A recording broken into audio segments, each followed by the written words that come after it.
মধ্যে সবাই কিন্তু ভীষণ খাদ্যরসিক মানুষ, তাই যখন যেই সিজন সেটা কিন্তু আমাদের বাড়িতে সবথেকে প্রথমে হয়।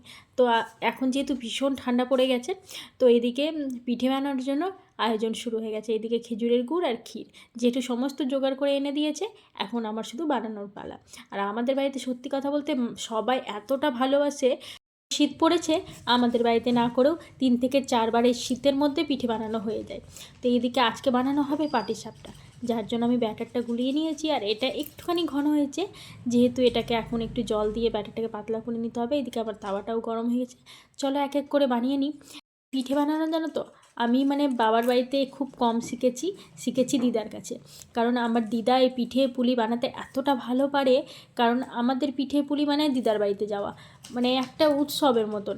যে পিঠে পুলির সময় দিদার বাড়ি সেই সময় পরীক্ষাও হয়ে যেত, ছুটি থাকতো, যার জন্য আমরা দিদার বাড়ি চলে যেতাম। আর সেখানে যেয়ে দিদা নানান রকমের পিঠে বানাতো, আর সেখান থেকে পিঠে খাওয়া হতো। আমাদের বাড়িতে পিঠে বানানো খুব কম হতো বাবার বাড়িতে। আবার বিয়ে হয়ে আসার পর এখানে আমার হাজব্যান্ড বর, ও আবার পিঠে খেতে খুব ভালোবাসে, যার জন্য আমার বানানো হয়। এদিকে দেখো পাটিসাপটাগুলো সমস্ত বানানো হয়ে গেছে, আর একটুখানি পুলি পিঠে করব। পুলি পিঠেগুলো চালের গুঁড়ো দিয়ে করিনি, আজকে পুলি পিঠেগুলো করেছিলাম সুজি দিয়ে। আর এটা আমি একজনের কাছে খেয়েছি, ভীষণ সুন্দর হয়েছিল। যে আর দেখে আমি আবার আজকে সুজি দিয়ে বানিয়েছি, আর সত্যি খেতে কিন্তু দুর্দান্ত হয়েছিল। তোমরাও বানিয়ে খেয়ে দেখো।